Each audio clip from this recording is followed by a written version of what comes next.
Hi, welcome back to my channel. Here's another new code. Watch out and take care. The beautiful Rei Kimura.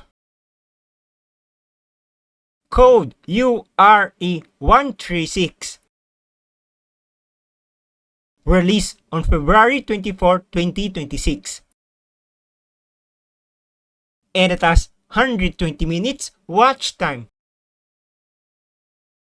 The story is about stepmom and her stepson. When his mother passed away, his father remarried to a beautiful lady. Apparently, the guy was going through puberty stage. So one day, the guy asked his stepmom to do playtime with him. At first, the girl hesitated, but later on, she eventually agreed. So afterwards, they went to a room. While at the room, they spent quality time together and the wonderful story began.